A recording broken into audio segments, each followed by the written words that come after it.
Esta noite, no Acerto de Contas, nós vamos falar, Sérgio, de um assunto polêmico que atingiu a sociedade do Ceará. Então nós temos dois convidados polêmicos, um advogado e um político.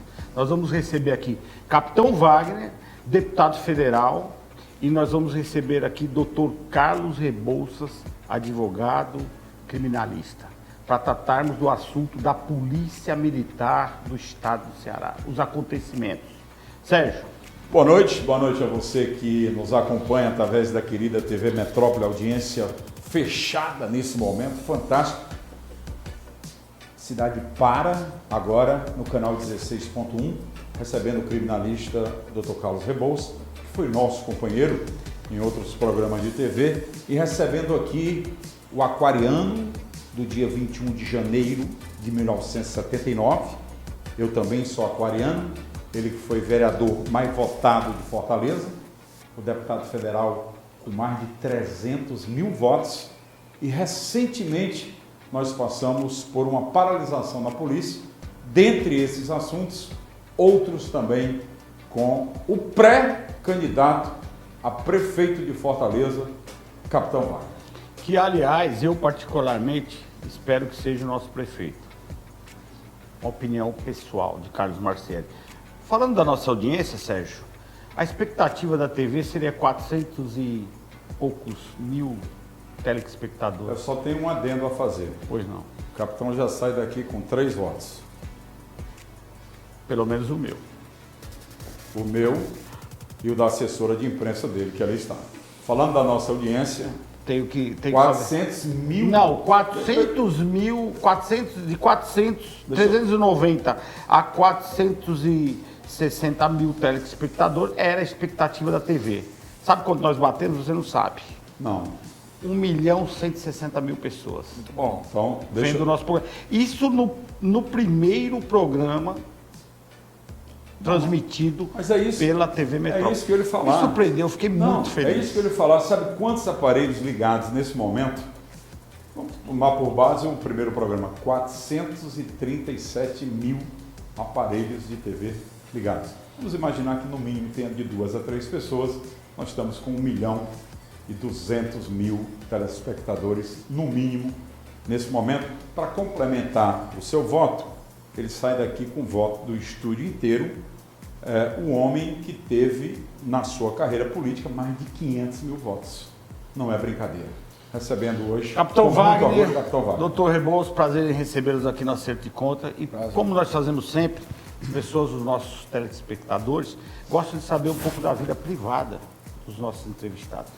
Fale um pouco da sua história da infância, carreira militar, como chegou à política. Nos conte um pouquinho disso. Depois o doutor Rebouças. Primeiro agradecer a TV pelo espaço, né? Participar de um programa em ascensão, o Acerto de Contas, é para mim uma alegria muito grande. Então agradecer a você, ao Sérgio, à TV, pelo convite.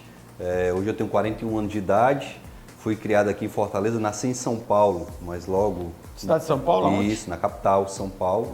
E logo com 2 anos de idade, vim para Fortaleza com meus pais. Cearense. Meus pais são cearenses, meus irmãos são cearenses, são 4 irmãos, né? Eu sou um desses 4. E eu fui o único gaiato que fui nascer lá em São Paulo. Nasci em São Paulo, né? Mas fui criado aqui em Fortaleza, a gente foi criado na periferia da cidade. A gente acabou trilhando por um sonho do meu pai. Meu pai sonhava em ser um dia policial, não conseguiu realizar esse sonho. Eu acabei... seguindo esse caminho dele, entrei na Polícia Militar, trabalhei na Polícia Militar por 13 anos, sou professor ainda, né? Então tive a oportunidade de estar em sala de aula em diversos momentos. Eu acho que são 2 profissões que eu sou apaixonado, o policial militar que defende a sociedade, o professor, o educador, aquele que é responsável por garantir às gerações futuras a oportunidade de formação cidadania, de intelecto, etc. Então, para mim, é uma alegria muito grande. E entrei na política em 2010, fui candidato a primeira vez a deputado estadual, fiquei na suplência com 28.818 votos e as eleições seguintes foram eleições de muito êxito.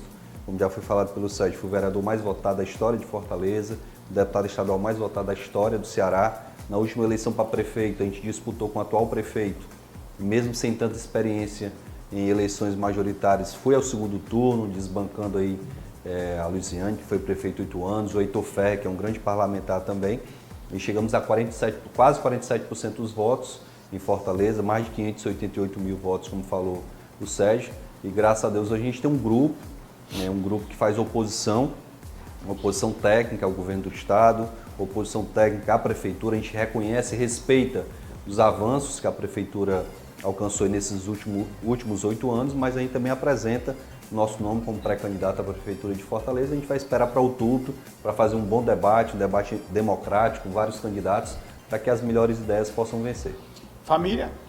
Sou pai da Rainha e do Felipe, né? Tenho um casal de filhos, sou casado com a Daiane, minha esposa, há quase 20 anos que a gente convive junto. A gente, graças a Deus, tem uma vida muito tranquila. A gente teve uma vida na periferia da cidade. A gente gosta muito da cidade de Fortaleza. Meus filhos estudam aqui. A gente é muito apaixonado pela cidade e às vezes até por conta da correria a gente acaba discutindo aí com os filhos se vai para Brasília, se fica aqui, porque a gente está no mandato de deputado federal, mas a família preferiu adotar residência aqui em Fortaleza mesmo. A gente fica nessa ponte aérea, Brasília, Fortaleza, e é uma correria grande, mas a gente gosta do que faz e por conta disso está muito satisfeito. Doutor Rebouças, seja bem-vindo ao Centro de Contas, por favor, suas considerações, sua história. Obrigado, Marcelo. Eu quero agradecer ao seu convite, meu amigo Sérgio, tenho a honra de ser amigo dos dois. Agradecer também à TV, que está transmitindo esse programa, que está fazendo a diferença, na capital Lencarina, né, no estado do Ceará. E eu nasci em 1972, filho de servidores públicos. O meu pai era policial rodoviário federal, inspetor Rebouças.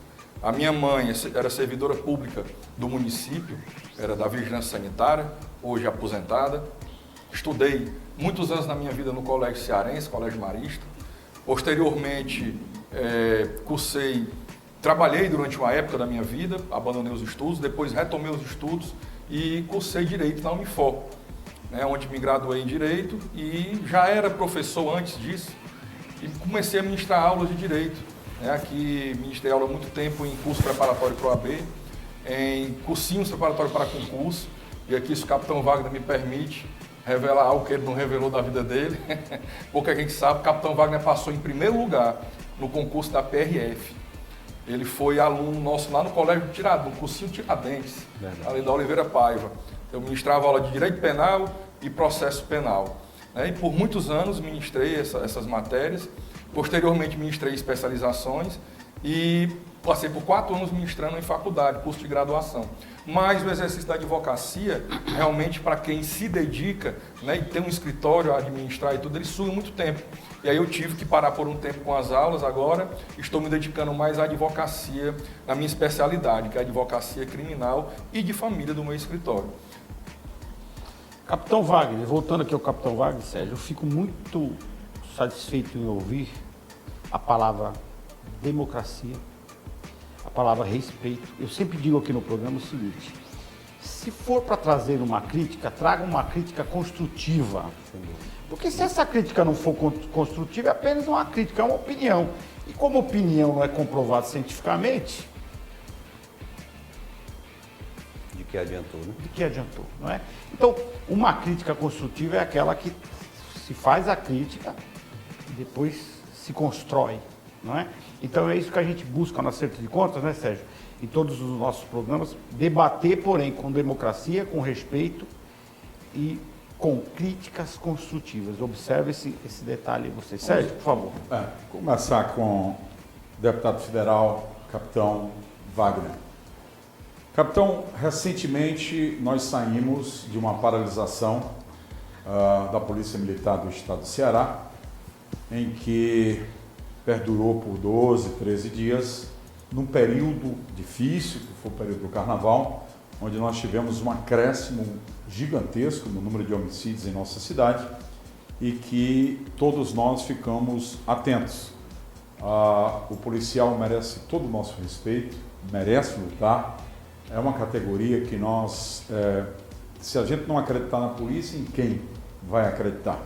E o senhor fez carreira, né, na Polícia Militar, não foi só na PRF que o senhor foi em primeiro lugar, mas nos concursos dos quais o senhor se submeteu, se tornou um líder, porque ficou conhecido do Brasil inteiro como o homem que peitou os Ferreira Gomes.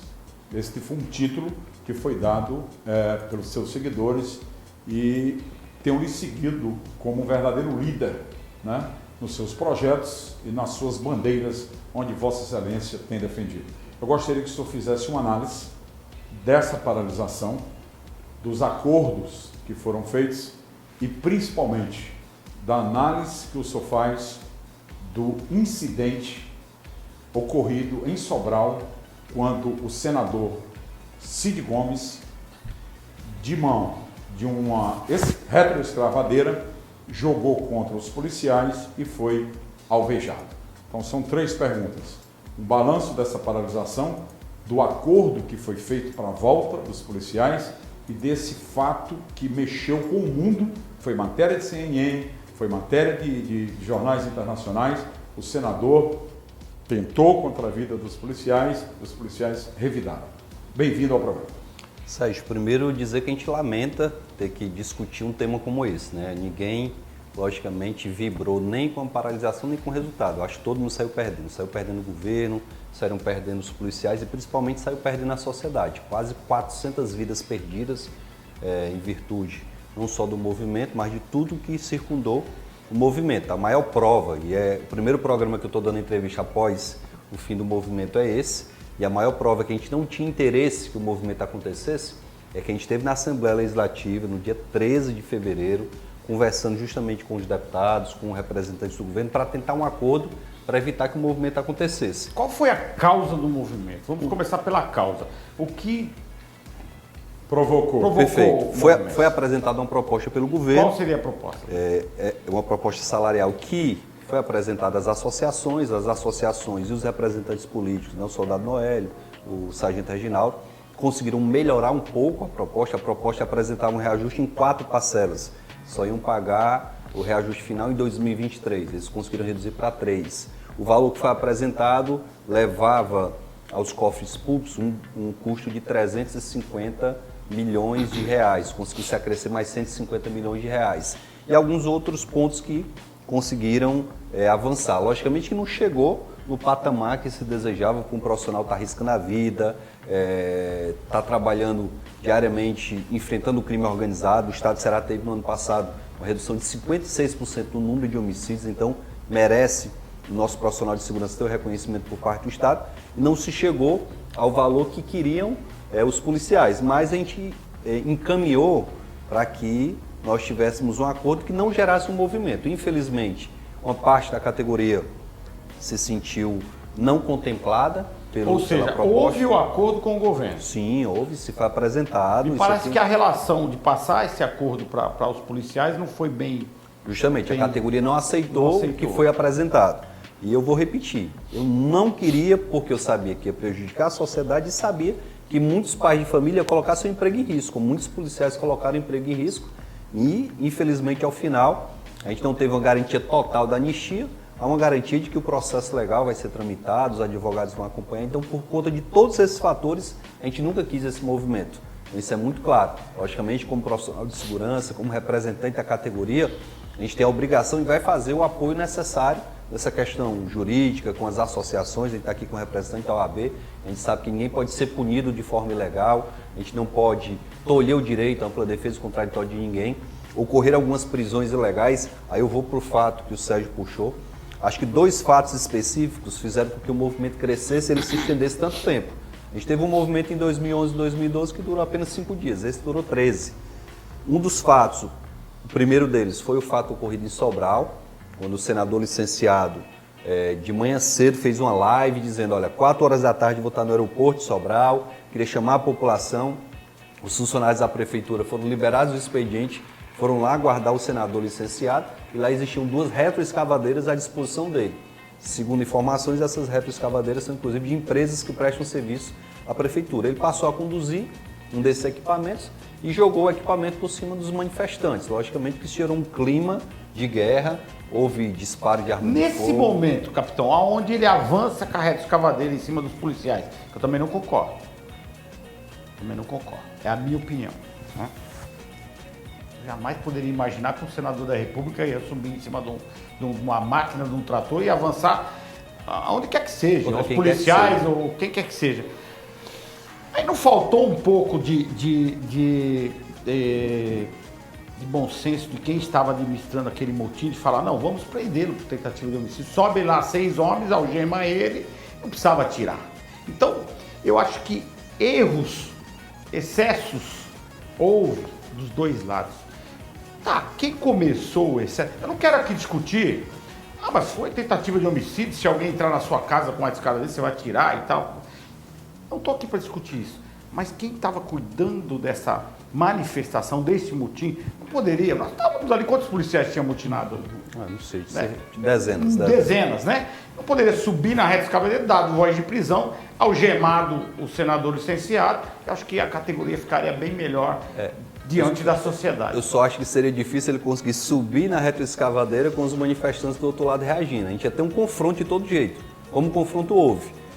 Aqui eu não vou defender nem a atitude de um lado nem de outro, qualquer atitude radical tem da nossa parte a desaprovação, mas acho que o causador foi a atitude dele. Sim, cara, não tem Ele não poderia ter jogado a retroescavadeira para cima das pessoas e, logicamente, que temendo pela vida das esposas e dos manifestantes que lá estavam, houve o disparo, houveram pedradas, ocorreram uma série de problemas. A gente pediu, inclusive, à Polícia Federal, que é a polícia isenta, que não está submetida ao governo do Estado, porque a Polícia Civil está submetida ao governo do Estado, a Polícia Militar. A gente pediu à Polícia Federal, e eu vou estar cobrando junto ao Ministério da Justiça a instauração de um inquérito policial para que a Polícia Federal possa fazer a perícia necessária, para que a Polícia Federal diga de quem era aquele equipamento, de quem era aquela retroescavadeira, porque foi entregue a uma pessoa que sequer era habilitada para conduzir aquele veículo. Se houve disparo só de lá para cá ou se houve daqui para lá também. Então tudo isso precisa ser esclarecido, porque hoje com a rede social muitas imagens circulam, muitas dúvidas perduram. A gente viu na rede social, por exemplo, as pessoas questionando, e aqui não é o questionamento meu, mas da rede social, se de fato ele teria sofrido os disparos porque não viram um buraco na blusa. Sim, eu não estava lá e eu não posso... Essa é uma dúvida. Eu não estava lá e não posso dizer se mas... tinha buraco, se não tinha, se a imagem que foi colocada na rede social não pode ter sido editada. O deputado deve ter informações porque defende a categoria. Logicamente. Foi munição letal ou não? Pois é, essa informação a gente não... Enquanto não for retirado, foi apresentado no raio-x, e no raio-x se diz que existem projéteis alojados no corpo dele. Enquanto não for retirado o projétil, não dá para saber nem qual é o calibre. A imprensa, parte da imprensa e o próprio Cid, a sua família, está dizendo que eram 2 tiros de .40, mas como saber se não foi retirado nenhum projétil do corpo dele? Capitão, o senhor está tendo a oportunidade, esse programa está sendo gravado, obviamente, logo após o término dessa paralisação, para que o senhor possa esclarecer, porque o que correu de fake em redes sociais... E ainda vai correr muito até a eleição, né, Sérgio? Mas principalmente durante, né? E o acerto de contas, ele surgiu com esse propósito, né? De dar o poder da palavra, de ser democrático. Daqui a pouco eu quero ouvir o representante do AB, Dr. Carlos Rebouças, mas o senhor tem oportunidade, porque é o capitão, foi o capitão que está por trás, é o capitão que manda, é o capitão que não é o soldado Noélio que brigou com o capitão, é o cabo Sabino que está correndo por trás. Na verdade, qual foi aí a sua participação? O que é que tem de fake, o que é que não tem? O senhor sempre foi um homem muito centrado, né? Por isso tem não só a minha admiração, mas de uma boa parte. No segundo turno, o senhor teve quase 600 mil votos para prefeito de Fortaleza e é um pré-candidato. Lembrando, Carlão, que o programa está aberto para todos os pré-candidatos, como aqui nós ouvimos, não sei se vai ser, mas nós ouvimos o vice-prefeito Moronho, estamos ouvindo agora o capitão Wagner. Você da assessoria dos pré-candidatos, entre em contato conosco, porque nós temos uma grande satisfação de mostrar as propostas, né? Daqui a pouco nós vamos falar sobre isso. De tudo isso, capitão, qual é realmente a sua parcela? Qual foi a sua contribuição dentro dessa paralisação? Tentar fazer acordo, tentar conversar. O governo não quis conversa com o senhor, porque o senhor, isso ninguém pode negar. O senhor é tido pelos Ferreira Gomes como uma pedra no sapato dessa dinastia que impera no Mas Ceará. talvez politicamente, Sérgio. Não, politicamente, mas esse caso é um caso isolado. Não justifica, eu gosto particularmente do Cid, já disse aqui várias vezes. Mas aí eu quero que eu admiro, mas eu não posso admitir que uma pessoa, um senador da República, subir em cima de uma máquina.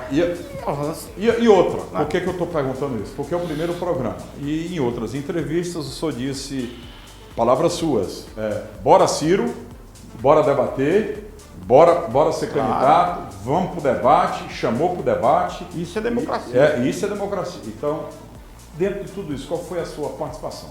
Sérgio, eu aproveito o seu questionamento para duas afirmações. A primeira delas, se eu sou, segundo as pesquisas, o pré-candidato que está melhor posicionado nas pesquisas, o primeiro colocado com distância razoável, o segundo colocado, o que eu ganho encabeçando ou incentivando o movimento de paralisação que vai prejudicar toda a sociedade e os próprios policiais que vão colocar em risco seus empregos. Então não tem como dizer que eu era interessado nesse movimento, porque no dia 13 eu estive na Assembleia tentando fazer um acordo. Mas surgiu esses comentários. Surgiu, você tem razão, na rede social esse comentário ele foi bem forte. O outro ponto que eu posso frisar, nós temos no Estado, isso aqui quem falou foi um amigo meu, eu não esqueci, nós temos duas grandes lideranças no Estado, uma da situação, que é o senador Cid Gomes, e uma da oposição, que acreditam a mim essa liderança. Essas duas lideranças vieram ao Ceará para adotar providência no caso da greve. O Cid Gomes veio, subiu no retroescavadeiro e jogou a retroescavadeira para cima dos manifestantes. Eu vim, Sérgio, procurei o governador em 3 ocasiões, com membros do Ministério dos Direitos Humanos, com deputados federais, veio aqui uma comissão de senadores, a gente teve com o próprio secretário de Segurança oferecendo ajuda para tentar sanar o problema. Fui lá em Brasília buscar ajuda também, tive com o ministro Sérgio Moro, com o ministro da Defesa, foi instalada aqui a GLO, eu tive com o general, comandante da 10ª Região, Cunha Matos, oferecendo ajuda também para o que ele precisasse, eu estava à disposição para ajudar, porque a gente queria ver solucionado o problema. Mas o senhor acha, sinceramente falando, o senhor acha que uma ordem do Ferreira Gomes, essa frase, ela é verídica, ou seja, com o capitão não tem acordo? Olha, eu acredito que sim, Sérgio. O fato, eu cheguei aqui... É verdade isso? Eu cheguei aqui, Sérgio, na quarta-feira, justamente no dia do episódio. Olha só, eu saí de Brasília, estava tudo tranquilo, tinha visto o vídeo do Cid, chamando o pessoal para a confusão lá de Sobral, embarquei no avião para vir para Fortaleza. Quando a gente pousa em Fortaleza, vários deputados estavam no avião, um deputado viu o vídeo e gritou dentro do avião, olha, o Cid foi baleado. Eu não acreditei. E a gente viu a confusão. Tinha tudo para na quarta-feira, Marcelo, na quarta-feira a gente tinha uma agenda com o governador para tentar solucionar o problema. Mas, logicamente, por conta do fato de Sobral, o governador cancelou a agenda, a gente não teve mais conversa nenhuma em virtude daquele episódio. Então, eu tenho plena convicção que, após o episódio, os ânimos se acirraram a ponto do líder político, do governador, do próprio Cid, do Cid dizer, ó, não tem acordo com esse pessoal aí, não faça acordo. Por isso que perdurou durante 13 dias a manifestação.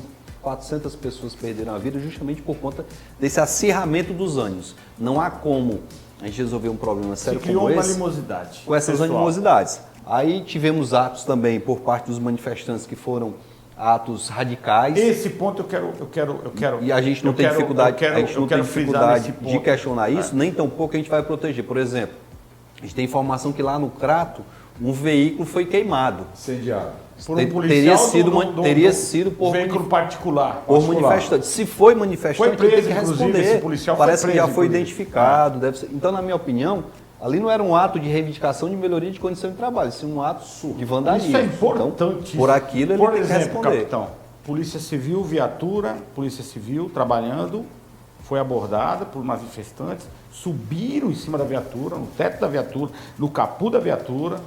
Graças a Deus não aconteceu uma tragédia. O policial ficou acuado, as imagens são nítidas. As imagens. Podemos concordar com esse tipo de atitude? Logicamente. Isso não é polícia. Logicamente, aquela atitude colocou em risco a vida dos policiais civis e dos próprios manifestantes. Capitão, uma coisa o senhor esteve na tropa. Sim. Agora o senhor está como político. Aprendeu muito como vereador, como deputado estadual e como deputado federal. A sensatez sempre faz parte de suas colocações. Eu percebo que o senhor saiu dessa manifestação, dessa paralisação, triste. Muito. Nós percebemos isso, com tudo isso que ocorreu. Eu sinto, sinceramente falando aqui, olhando com seus olhos, que o senhor verdadeiramente não queria isso. Sem dúvida nenhuma. A maior tristeza é justamente essa, porque a gente não queria que o movimento acontecesse, ele acabou acontecendo sem uma liderança natural. A liderança... depois o Sabino chegou a assumir o movimento, mas foi uma coisa que fluiu da própria categoria por uma insatisfação que poderia ter sido evitada. Agora, capitão, é perceptível, então vou fazer uma crítica aqui, eu não costumo fazer, mas é perceptível a questão do Sabino na manifestação, o lado político, coisa que não aparece em relação a você. Eu tenho essa percepção particularmente, entendeu? Essa politicagem, essa forma de conduzir, eu não vejo com bons olhos. A nossa intenção desde o começo era evitar justamente essa politização. No ano de eleição está aqui o nosso representante da OAB, que eu acho que vai contribuir muito, que a OAB teve uma participação muito importante nas negociações, mas no ano de eleições a gente tem um movimento onde, dentro do movimento, naturalmente, nós temos os representantes políticos, né? O Sargento Reginaldo, que é vereador, o próprio Soldado Noélio. O movimento, pelo acontecimento por si só, já iam pender para a questão política. Então, por esse motivo e por vários outros, por me preocupar com a sociedade, por me preocupar com o emprego dos policiais, eu vou repetir 1 milhão de vezes para ele que o motivo de eu não querer a manifestação era preocupação geral com o nosso Estado e também com o emprego eu deles. acho assim... E outra, Carlão, o deputado ele teve 303 mil votos. Isso daí não veio só da tropa. Exato. Óbvio que não veio só da tropa. Ele foi eleito por 303 mil cearenses que confiaram no trabalho dele. Mas, Sérgio, eu quero fazer uma observação. Não, porque muita gente coloca no Facebook, porque se não fosse a polícia, porque é um representante, isso aí é inegável. Mas que a população de Fortaleza também, cearense, ele teve quase 180 mil votos só em Fortaleza. Ele foi votado em todos os municípios do estado de Ceará. Ou seja, é uma liderança fora também da tropa. Agora, que esta manifestação atingiu de cheio a população, atingiu. Então, perdemos vidas. Né? Esse é o ponto, Sérgio. É notório que a polícia, o policiamento, a polícia militar como um todo policiamento, faz muita diferença. Isso é estatística mostrada nesses 13 dias. Mas assim, o que me preocupa são os exageros, são as chantagens. Por exemplo, nós sabemos que a polícia militar não pode fazer greve. Isso é constitucional, ponto. Isso já foi julgado pelo Supremo Tribunal Federal, é ponto passivo. Não se pode fazer greve. Aí alguns manifestantes, ou quem lidera isto tudo, vai lá e fala, do carnaval deixar a sociedade à deriva. Não é uma chantagem. Os mais ofendidos são a sociedade. Eu encaro isso como uma chantagem. Ou seja, vamos parar, vamos... Eu ouvi de alguns policiais, Sérgio, ouvi de alguns policiais assim, não, deixa morrer mais gente. Quando morrer mais gente, eles aumentam. Deixa eu aproveitar essa decisão do STF, até pedir a opinião aqui do nosso membro da OAB.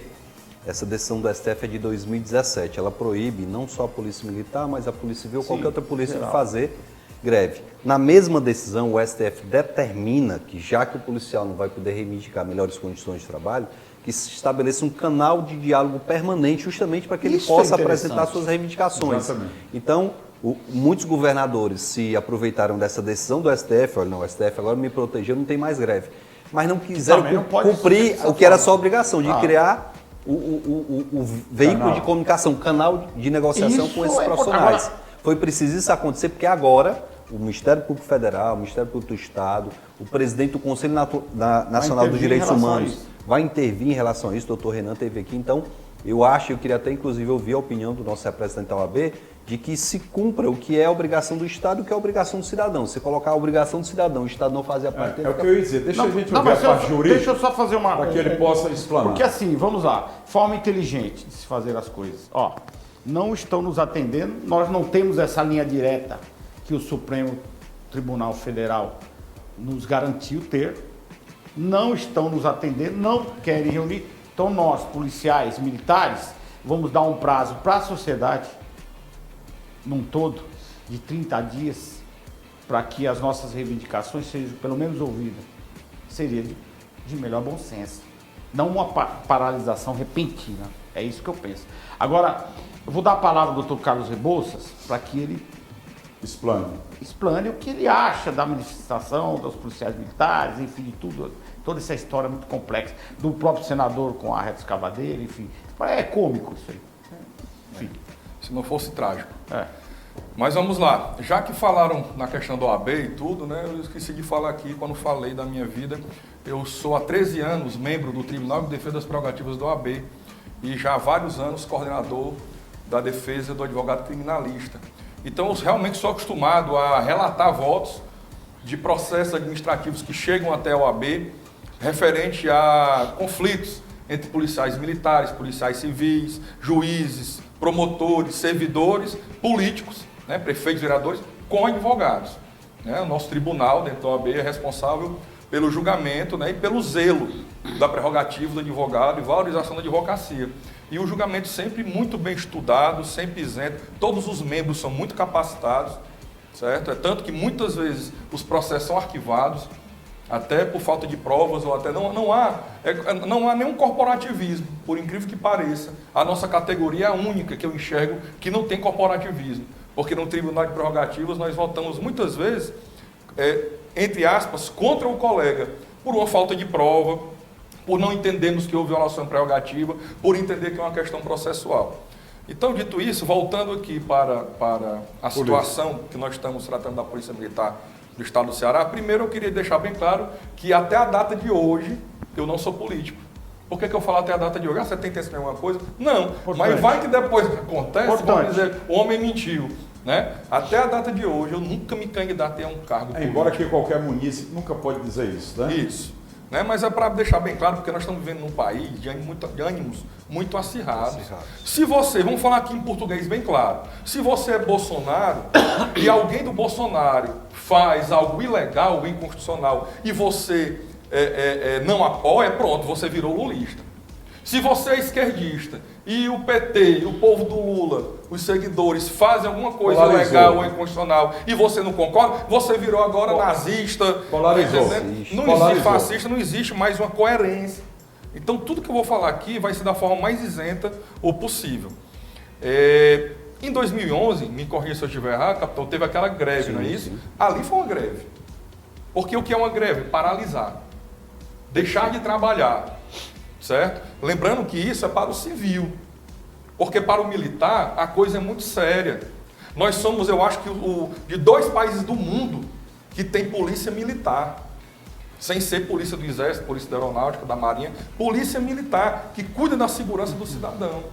Porque é uma forma de militarização da polícia criticada por várias questões, duplicidade de viatura, duplicidade de local, de quartel, de delegacia, e aí vai. Né?